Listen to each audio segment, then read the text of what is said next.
समय होता है, एक टाइम होता है, एक पल होता है, एक घड़ी होती है कि गणेश जी महाराज हमारे घर में आ गए। गणेश जी की सबसे पहली जो आरती हो, उस आरती के समय पर अगर धूप बत्ती जलाई जाए या गोबरी को जलाकर उसमें गूगल छोड़ी जाए और गूगल छोड़ने के बाद गणेश जी का नाम ध्रुम वर्ण कह दिया जाए तो गणेश जी को तुम्हारे घर की पूजा स्वीकार करना पड़ती है। बस वो समय हम जानते, हम तो बस उतना जानते हैं कि शिव महापुराण में लिखा और मुद्गल पुराण में लिखा, गणेश पुराण में लिखा, गणेश जी का एक नाम होता है ध्रुम वर्ण। क्या नाम है? ध्रुम वर्ण गणेश जी का एक नाम होता है। जब हम धूप जलाकर और धूप लगाने के बाद में गणेश जी की सबसे पहली आरती करने के पहले अगर हम सबसे पहली आरती गणेश जी की कर रहे हो, अपने घर में स्थापना कर रहे हो, बिठा रहे हो और तुम चाहते हो कि गणेश जी मेरे घर में आके मेरी पूजा को स्वीकार करें और जो मांगू मेरा गणेश मुझे दे 10 दिन के अंदर, तो पहला नाम लेकर पुकार लेना ध्रुम वर्ण विनायक, बैठो, बस काम हो गया। वो फ्री होकर आता, वो बैठता अलमस्तता में बैठता। अब वो हमसे पूछे समय क्या है, हमने कहा देखो हमारे को तो मालूम, बस इतना जरूर जानते हैं कि ध्रुम वर्ण नाम के मेरे विनायक जो जिनके शरीर से भक्तों के ताप मिटाने के लिए अग्नि जैसी तेज निकलता रहता है, जिनके शरीर से धुएं की भांति अग्नि प्रकट होती रहती है।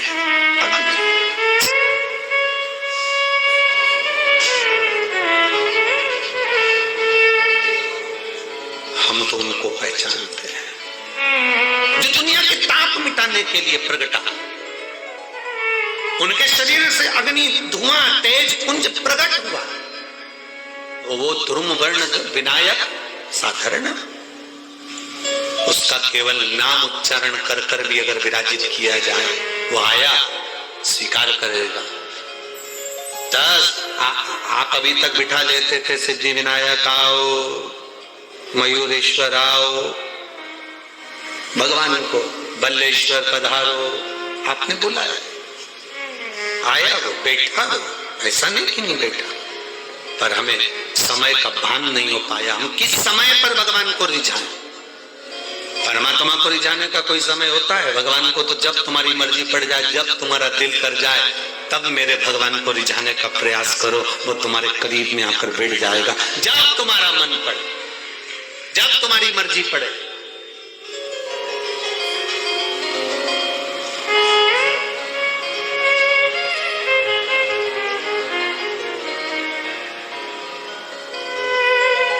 शिव महापुराण की कथा कहती है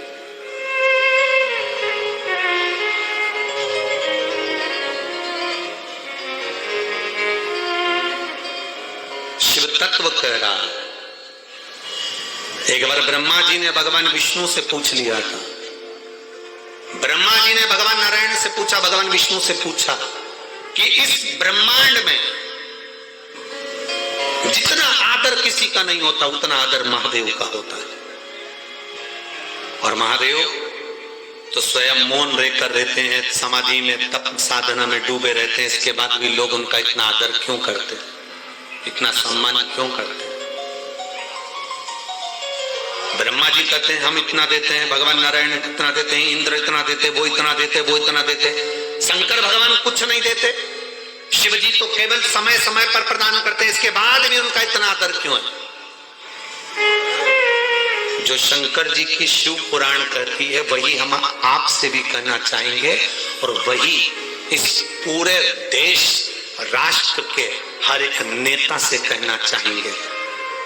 फ्री में अनाज दो मत दो, फ्री में कपड़ा दो मत दो, फ्री में आप सामान दो मत दो, पर राष्ट्र में दो चीजें फ्री होना चाहिए जो मेरे महादेव ने दी है, एक दवाई, दूसरी पढ़ाई, ये फ्री होना चाहिए।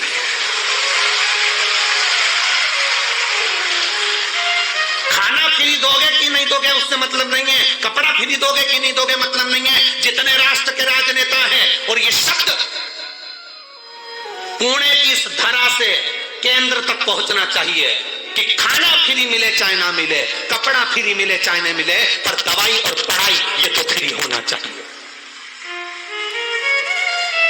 गरीब तड़पता रहता है। कई लोग पढ़ने की आस लेकर बड़े बड़े शहर में जाते हैं, पर अच्छा कॉलेज, अच्छा स्कूल नहीं मिल पाता क्योंकि पैसा नहीं होता। तो राष्ट्र के राजनेताओं को चाहिए, अन्न दो चाहे मत दो, तुम कपड़ा दो चाहे मत दो फ्री में, पर दो चीजें फ्री दीजिए, एक दवाई फ्री दीजिए और एक पढ़ाई फ्री दीजिए, जो मेरे शंकर जी ने सबको दी है। शिव जी ने दो चीजें फ्री दी, एक गणेश जी से कहा तो बुद्धि दे फ्री, और एक शंकर भगवान ने औषधि दी, इसलिए इसको महामृत्युंजय कहते हैं, वो फ्री दी है। निःशुल्क होना चाहिए दवाई और पढ़ाई। मेरा निवेदन है, इस क्लिप को काटकर पुणे की धरा से केंद्र की धरा पर जाना चाहिए, जिससे दवाई और पढ़ाई फ्री हो सके। गरीब से गरीब आदमी के लिए, छोटे से छोटे आदमी के लिए दवाई भी फ्री और पढ़ाई भी फ्री। लोग तड़पते रहते हैं, पैसे वाला व्यक्ति इलाज करवा लेता है, ठीक हो जाता है, गरीब बड़ा प्राण त्याग देता है। पैसे वाले व्यक्ति के बच्चे अच्छे कॉलेज में पहुंच जाते हैं, गरीब बड़े के लिए कॉलेज नहीं मिल पाता, स्कूल नहीं मिल पाता, पैसा नहीं, उसको बहुत पढ़ना है, बहुत अच्छा लड़का है, बहुत अच्छी बेटी है, बहुत अच्छे नंबर ला सकती है, पर कोई एजुकेशन को आगे बढ़ाने वाला नहीं मिलता। शंकर जी जैसी बुद्धि रखना। शिव जी ने मोदक रोक दिया, पार्वती को इशारा करा मत दे खाने को, इसको लड्डू मत देना। गणेश जी को याद आया जाना है, पहुंच गए, आज सूंड रख कर भी गए हैं और पूरा स्वरूप रख कर गए, और मेरे गणेश जी महाराज सिद्धि विनायक बनकर लड़की के सामने पहुंचे। सिद्धि विनायक, सिद्धि विनायक का मतलब क्या होता है? उस असली मतलब को समझना है। सिद्धि विनायक का मतलब क्या है? सिद्धि विनायक क्या होता है? केवल नाम से सिद्धि विनायक हो गए, या उनके पास में सिद्धि थी, बुद्धि थी, रिद्धि थी, ये सब सिद्धि विनायक के लक्षण है? या गणेश जी के हाथ में लड्डू रखा तो सिद्धि विनायक है, कमल पुष्प पकड़े हैं तो सिद्धि विनायक है, मस्तक पर मुकुट रखा है तो सिद्धि विनायक है, या मुंबई में बैठे तो सिद्धि विनायक है, या पुणे की धरा पर बैठे तो सिद्धि विनायक है, आगरा में बैठे तो सिद्धि विनायक है? वो सिद्धि विनायक का मतलब नहीं। सिद्धि विनायक का मतलब क्या होता है, उस मतलब को समझिए। लड़की के सामने भगवान गणेश जी पहुंच गए, पहुंचने के बाद उससे लड्डू मांगा, लड़की ने 2 लड्डू दे दिए। आज मेरा गणेश आया है, ले लड्डू खा। गणेश जी ने कहा 2 लड्डू में काम नहीं चलेगा, 4 देना पड़ेगा, 4 देना पड़ेगा। लड़की ने कहा नहीं, मेरी माँ ने कहा था 2 गणेश को देना, 2 तू खाना, आधा पानी तू पीना, आधा पानी मैं पीऊंगा। गणेश जी तुरंत उसको बातों में घुमाने लगे तो 2 लड्डू गणेश जी को मिल तो गए, पर 2 लड़की बड़ी चतुर थी, उसने नहीं दिए, नहीं रखे। अब गणेश जी महाराज ने उसके जो 2 लड्डू खाए, उस लड्डू से गणेश जी ने जब आधा पानी पिया, ऐसा पेट भरा गया। गणेश जी ने उसी समय उस लड़की से कहा तू मांग, तुझे क्या चाहिए, तू मांग ले, तुझे क्या चाहिए। लड़की विचार कर रही है, घर मांगू, वर मांगू, पैसा मांगू, गाड़ी मांगू, बंगला मांगू, दौलत मांगू, कि गणेश जी को ही मांगू। लड़की विचार कर रही है। विचार करते करते करते करते ब्रह्म मुहूर्त हो गया, सुबह हो गई। गणेश जी ने उस लड़की से कहा तू मांगेगी नहीं? तो गणेश जी ने जब कहा तू मांगेगी नहीं, तो लड़की कहती है मैं विचार तो करूं ना, पहले मांगूंगी क्या, पहले विचार तो करूं।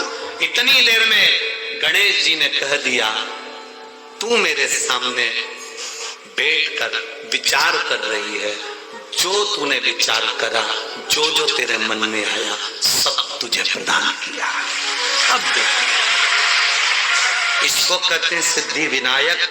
सिद्धि विनायक का मतलब क्या होता है? सिद्धि विनायक मंदिर की सीढ़ी पर जब चढ़ो, अंदर प्रवेश करो, फालतू की बात बंद हो जाना चाहिए। तुम्हें गणेश जी के सामने, सिद्धि विनायक के सामने जाकर ये भी नहीं कहना कि साहब मेरा ये काम कर दो, सिद्धि विनायक के सामने जाकर ये नहीं कहना कि मेरा ये काम कर दो। सिद्धि विनायक की सीढ़ी पर चढ़ो, अंदर मंदिर में प्रवेश करो, तुम जो सोचते जाओगे, बस सोचते सोचते तुमने 2 लड्डू बाबा को समर्पित कर दिए नायक को, समझ लो तुम्हारा काम जो मांगा वो मिल गया। 2 लड्डू में पूर्ति है। बहुत होड़ लगती है साहब, बहुत होड़ लगती है। आज गणेश जी के मंदिर में 1.25 कुंटल लड्डू का भोग लगेगा। कितने कुंटल? जम के बोलो जरा।